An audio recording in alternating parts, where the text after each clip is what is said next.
जी students, next हमारे पास है linear combination. Linear combination को हम किस तरह लिख सकते हैं और क्या है, इसको हम डिस्कस करेंगे।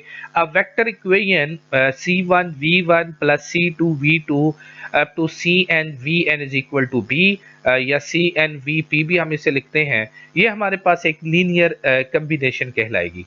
Has the same solution set as the linear system whose augmented matrix is written as V1 V2 Vn B। अगर आपको याद हो तो हम एगुमेंटेड मैट्रिक्स को लिखते थे तमाम की तमाम कोफिशिएंट मैट्रिक्स और साथ उसके इक्वलिटी वेक्टर के साथ। सो ये वही है, V1 पहला कॉलम, V2 दूसरा कॉलम, V3 तीसरा कॉलम, अप टू Vn जो है वो कॉलम और साथ इक्वलिटी। यही लीनियर कम्बिनेशन है हमारे पास C1 V1 C2 V2 C3 V3 plus up to Cn Vn is equal to B। अब यहाँ पे C क्या है और V क्या है और B क्या है, इसको समझने की जरूरत है। C हमारे पास कोई भी जो है C1 C2 C3 C1 comma C2 up to CP या Cn, ये तमाम हमारे पास स्केलर्स हैं। ये क्या है जी? स्केलर्स हैं। अच्छा, और इसी के साथ ये जो हमारे पास V1 V2, ये जो V1 comma V2 V3 up to Vn है, ये सारे के सारे वेक्टर्स हैं। और इसी तरह B इक्वालिटी वेक्टर है, ये इक्वालिटी की जो राइट साइड पे अपीयर हो रहा है। अब ये Vn भी कह सकते हैं, Vp भी कह सकते हैं। अब अगर आप थोड़ा सा मैट्रिसेस को रिकॉल करें तो हमारे पास पहला कॉलम V1 है, दूसरा कॉलम V2 है, इसी तरह n कॉलम को हम Vn की फॉर्म में लिख सकते हैं। तो हर कॉलम का कोई ना कोई हम उसका स्केलर मल्टीप्लाई की फॉर्म में से लिख सकते हैं, C1 C2 C3 C4।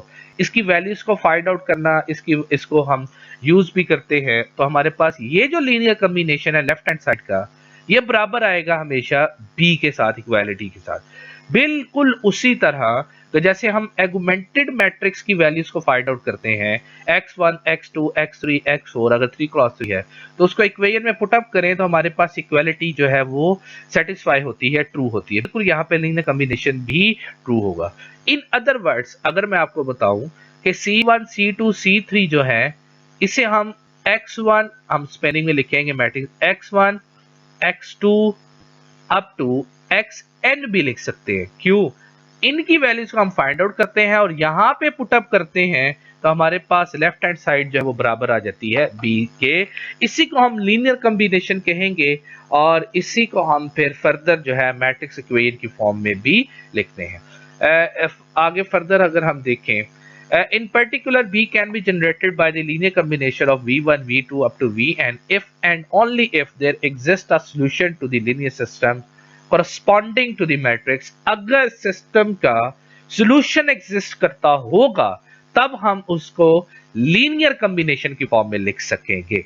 अगर सॉल्यूशन एग्जिस्ट ही नहीं करेगा, जैसे कि हमने पढ़ा था कंसिस्टेंट और इनकंसिस्टेंट सिस्टम कब होते हैं।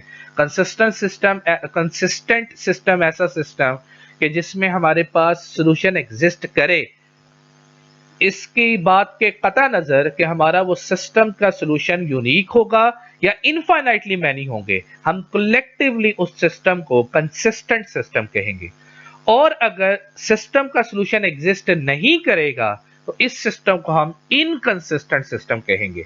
इसका मतलब यह हुआ कि हम कंसिस्टेंट सिस्टम का लीनियर कॉम्बिनेशन लिख सकते हैं, इनकंसिस्टेंट सिस्टम का लीनियर कॉम्बिनेशन नहीं लिख सकते। इसी तरह एग्जाम्पल है हमारे पास U गिवन है और V गिवन है। U1 V1 भी कह सकते हैं और इक्वालिटी भी गिवन है। Determine whether B can be written as a linear combination of U and V। अब सबसे पहले हमारे दिमाग में क्या आ जाना चाहिए कि इस सिस्टम का सॉल्यूशन एग्जिस्ट करना चाहिए। अगर सिस्टम का सॉल्यूशन एग्जिस्ट करेगा तब हम उसको लीनियर कॉम्बिनेशन की फॉर्म में लिखेंगे। अगर सॉल्यूशन का सिस्टम एग्जिस्ट नहीं करेगा तो इसको हम लीनियर कॉम्बिनेशन की फॉर्म में नहीं लिखेंगे। सो वही हमारे पास आ गया, we want to check the these linear combination. अब यहाँ पे क्या कॉम्बिनेशन बनेगा? C1 u plus C2V is equal to B, या C1 U1 plus C2 U2 is equal to B के फॉर्म में। सो यही मैं आपको इस फॉर्म में अगर लिखूं, सो यहाँ पे अब कॉम्बिनेशन क्या है, C1 U1 plus C2 U2 is equal to B. क्यों ऐसे है? इसलिए कि वेक्टर यहाँ पे हमारे पास u जो है गिवन है 1 -2 -5 और प्लस u2 गिवन है v जो है वो 2 5 6। अब यहाँ पे C1 और यहाँ पे C2, स्टूडेंट इसको जरा सही समझने की जरूरत है। अब यहाँ पे इसका मतलब क्या है कि जो अननोन्स है x1 और x2 अपीयर हो रहे हैं, ठीक है, और यहाँ पे जो नंबर ऑफ इक्वेशंस है वो 3 है, 1 -2 -3, ये क्या है r3, और इसी तरह ये क्या है r3। सो अब यहाँ पे अगर मैं इसी सिस्टम को रिकॉल करूं, इस फॉर्म लिखूं x1 plus 2x2 is equal to 7, इसी तरह -2x1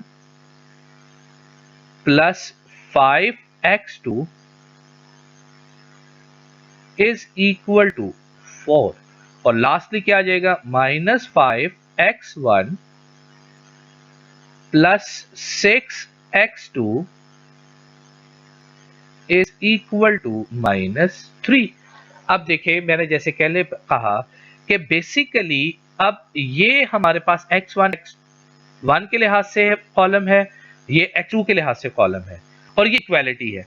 अब x1 की वैल्यू को फाइंड आउट करना है, C1 है, x2 को जो रिप्लेस कर रहा है वो C2 है, और यही हमारे पास कॉलम आ गया 1 2 माइनस, ये अगर मैं इसको फर्दर लिखूं यूं तो लिख सकता हूं x1 इंटू 1 -2 -5, इस x1 को हमने C1 का, यही x1 x2 x3 की फॉर्म में हम लेंगे मैट्रिक्स इक्वेशन में, जो है वो स्पेनिंग में भी हम इसे कह सकते हैं। इसी तरह प्लस x2 क्या आ जाएगा 2 5 2 5 और 6, इसलिए ये हमारे पास C1 V1 plus C2 V2 आ गया। अगर यहाँ पे तीसरा वेक्टर भी होता तो फिर C1 x1 plus C2 x2 plus C3 x3, या C1 U1 plus C2 V2 plus C3 V3 is equal to B की फॉर्म में होगा। सो हमने क्या किया कि हमने सबसे पहले इसकी एगुमेंटेड फॉर्म लिख दी। एगुमेंटेड फॉर्म में हमने अभी कहा था, ऊपर हमने पढ़ा था कि ये V1 V2, अब यहाँ पे V1 V2 है तो ये B के, तो इसका जो सोल्यूशन होगा वही लीनियर कॉम्बिनेशन का सोल्यूशन की फॉर्म में लिख सकते हैं। सो अब ऑब्जेक्टिव क्या है कि हमने उसी तरह इसके लिहाज से इसको 0 बनाना है, और इसी के लिहाज से इसको 0, और इस पिवट के लिहाज से इसको 0 बनाना है। सो वैल्यूज को फाइंड आउट करना है, रो ऑपरेशंस को अप्लाई किया तो हमारे पास जो रिजल्टेंट आया वो एचलॉन, रिड्यूस्ड एचलॉन फॉर्म में वो 1 0 0 0 1 0 और 3 2 0 हमारे पास आ गया। अब यहां से हमें पता चल रहा है तब नीचे वाली रो सारी की सारी 0 है, सो यहां से x2 की वैल्यू आ गई 2 और x1 की वैल्यू आ गई 3 पुराने मेथड के मुताबिक। यहां पे अब x1 यहां पे जो है वो C1 की वैल्यू जो है वो 3 है, और C2 की जो वैल्यू है स्केलर है वो 2 है। हमने पहले कहा था C1 C2 C3 up to CP जो है ये सारे के सारे जो है ये स्केलर की फॉर्म में है, और इसी को हमने फिर फर्दर जो है लीनियर कॉम्बिनेशन की फॉर्म में इसको लिख लिया। Thus the solution of system of C1U plus C2U V B is C1 is 3, C2 is 2. Consequently, B is a linear combination of vector U V. ये हम इसको वेक्टर की फॉर्म में, लीनियर कॉम्बिनेशन को इस फॉर्म में लिख सकते हैं। यहाँ पे कौन सी फॉर्म आएगी, ये फॉर्म आएगी C1U plus C2V is equal to B, और यही हमने इसके लिहाज से हमने सोल्यूशन फाइंड आउट किया था। इसी को आप क्रॉस वेरीफाई भी कर सकते हैं। C1 हमारे पास है 3, सो 3 हमने लिख लिया, पहला वेक्टर था उसको हम फिलअप कर लेते हैं, प्लस C2 की वैल्यू आई है 2। सेकंड वेक्टर था हमारे पास, अगर मैं इसको हम फिलअप करें सो 1,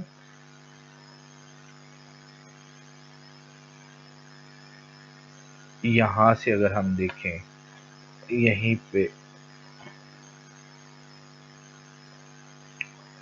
C1 की वैल्यू हमारे पास आई, C1 3 के बराबर आया। सो हमने इसका ये जो वेक्टर आ रहा है 1 -2 -5 प्लस C2 2 5 6। अच्छा, अब C1 की वैल्यू आई है 3, सो 3 इंटू 1 -2 -5 प्लस 2, V क्या है 2 5 6। सो क्या अब इसको जब हम लिखें तो हम इस तरह लिख सकते हैं 3 -6 -15 प्लस ये से मल्टीप्लाई होगा तो 4, 2 5 से मल्टीप्लाई हुआ तो 10, और इसी तरह 2 6 से मल्टीप्लाई हुआ तो 12 आ गया। इज इक्वल टू, ये क्या आना चाहिए, 3 + 4 7 -6 + 10 4 पॉजिटिव 4, और -15 + 12 -3 आ गया। अब देखें क्या स्टूडेंट यही हमारे पास B है या नहीं है। इक्वालिटी क्या, जो लीनियर कम्बिनेशन C1 V1 या C1 U + C2 U B के बराबर आ गया। सो यही हमारे पास लीनियर कम्बिनेशन, हम इसको लीनियर कम्बिनेशन की फॉर्म में लिख सकते हैं।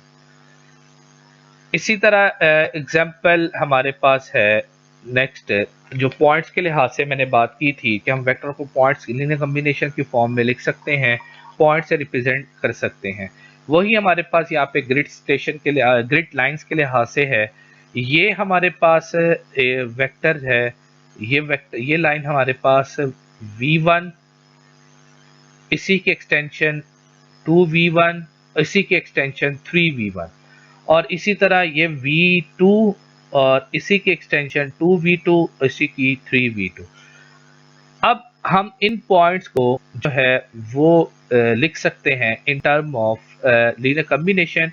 जैसे कि ये आ रहा है, ये एक वेक्टर है, ये से हम लिख सकते हैं ये किस पॉइंट के ऊपर है, ये V1, ये इस V1 के लिहाज से, और यहां से हम देखें तो ये -V2 के लिहाज से, तो ये पॉइंट क्या बन जाएगा, V1 -V2 के लिहाज से बन जाएगा। इसी तरह ये V के नीचे हमारे पास ये -V1 -V2, सपोज मैं U को लिखना चाहता हूँ, इस U को। सो U किस ग्रिड के ऊपर है, U को अगर हम लिखें तो U यहाँ से V1 V2 V3, तो इसका मतलब है 3V1, और यहाँ पे किसके ऊपर है, -2V2 के ऊपर। सो ये हमारे पास है ये -2V, और इधर से ये इसके लिहाज से आ रहा है। सो हम इसे लिख सकते हैं 3V1 -2V2, U को as a linear combination of V1 V2 के लिहाज से। इसी तरह spanning set of a given vectors है, इसकी डेफिनेशन है if V1 V2 up to VP और Rn, जो वेक्टर्स Rn से रिप्रेजेंट जो है वो बिलोंग करे, then the set of all linear combination V1 V2 VP is denoted by span, को हमने इन वेक्टर्स को वेक्टर्स की फॉर्म में, सेट की फॉर्म में लिख लिया, V1 V2 up to VP, and is called the subset of Rn spanned or generated by the V1 V2 VP। उसी वेक्टर से ये जो है वो जनरेट होगा, स्पैन उसका अहाता है। इस स्पैन को हम डिटेल में बेसिस के साथ भी डिस्कस करेंगे। That is span V1 V2 VP is a collection of all the vectors that can be written in the form C1 V1 plus C2 V2 up to CP VP। इसी तरह geometric description के लिहाज से ये हमारे पास span V simple given है, एक vector है, और यहाँ पे V और U गिवन है। ये जो स्पैन है ये V है और ये U है। अब इसका अहाता देखें क्या है, इसी की स्केलर मल्टीप्लिकेशन v की 2v आ गई, इसी की स्केलर मल्टीप्लिकेशन 3v आ गई। अब कलेक्टिवली क्या ये सारा का सारा ये v की है, और यहां से ये u, फिर 2u, फिर 3u, फिर 4u, फिर ये 5u। अगर मैं इसको अब पॉइंट्स के लिहाज से रिप्रेजेंट करूं, सो ये u है, ये 2u आ गया, ये 3u आ गया, ये 4u आ गया, ये 5u आ गया। अब स्पैन क्या है, अब ये जो है ये हमारे पास ये u के लिहाज से, ये v के लिहाज से, इसी का जैसे पैरेललोग्राम था हमारे पास, ये अब ये भी हमारे पास u है इसी की, और ये u की, और ये हमारे पास v की स्पैनिंग है। सो ये हमारे पास स्पैन को रिप्रेजेंट करने के लिए वेक्टर्स का तुम्हारे सारे के सारे हमारे पास यहाँ पे रिप्रेजेंट हो जाएंगे। इसी के बाद डिस्कशन हमारे पास बेसिस के लिहाज से भी है, स्पैनिंग सेट को, स्पैन सेट को हम बेसिस के लिहाज से भी डिस्कस करते हैं। यही हमारे पास यहाँ पे है कि आप वेरीफाई करें, दो वेक्टर्स हैं, इक्वालिटी भी गिवन है, क्या ये स्पैन सेट जो है ये थ्रू ओरिजिन R3 है, बी जो हम जो है इसकी कॉम्बिनेशन की फॉर्म में लिख सकते हैं। अब यहाँ पे आप गौर करें तो ये R3 से बिलोंग कर रहा है। R3 से क्यों है, क्योंकि ये R3 से बिलोंग कर रहा है, क्यों है, क्योंकि यहाँ पे ये जो है x y और z के लिहाज से है, x y और z के लिहाज से। सो ये बिलोंग करेंगे किससे, R3 से। जैसे हमने देखा था कि x और y जो सिंपल R2 और इसी तरह n होंगे तो वो n से बिलोंग करेंगे, Rn से बिलोंग करेंगे। सो इसी को हमने अब ये दिखा कि इसको आर्गुमेंटेड फॉर्म हमने लिख ली, हमने सॉल्व किया, तो यहाँ पे प्रॉब्लम ये आ गई कि 0 जो है वो -2 के बराबर आ गया, जो प्रैक्टिकली पॉसिबल नहीं है। इसका मतलब है कि इसका सोल्यूशन एग्जिस्ट नहीं करेगा, नो सोल्यूशन। अगर सोल्यूशन नहीं है तो उसका लीनियर कॉम्बिनेशन नहीं है। अभी हमने पढ़ा था नो सोल्यूशन, जो लीनियर कॉम्बिनेशन नहीं है तो फिर हम उसका स्पैनिंग सेट नहीं लिख सकते, हम उसे स्पैन की फॉर्म में नहीं लिख सकते। वही डिस्कशन जो मैंने पहले अभी आपको बताई, ऐसा सिस्टम जिसका सोल्यूशन एग्जिस्ट करेगा, बेशक वो सोल्यूशन यूनिक होगा, बेशक वो सोल्यूशन इनफाइनाइटली मैनी होगा, वो कंसिस्टेंट कहलाएगा। और ऐसा सोल्यूशन जिसका ऐसा सिस्टम जिसका सोल्यूशन एग्जिस्ट नहीं करेगा वो इनकंसिस्टेंट कहलाएगा। सो लीनियर कॉम्बिनेशन कंसिस्टेंट सिस्टम की लिखी जाएगी, इनकंसिस्टेंट की नहीं लिखी जाएगी। सो लीनियर कॉम्बिनेशन नहीं होगी, सोल्यूशन है ही नहीं, तो हम उसको स्पैन की फॉर्म में, स्पैन सेट की फॉर्म में नहीं लिख सकते। वही एग्जांपल हमारे पास 19.8 है, 0 जो है वो 3 के बराबर नहीं हो सकता। इसे भी रो ऑपरेशंस के लिहाज से हमने जो है वो सॉल्व किया।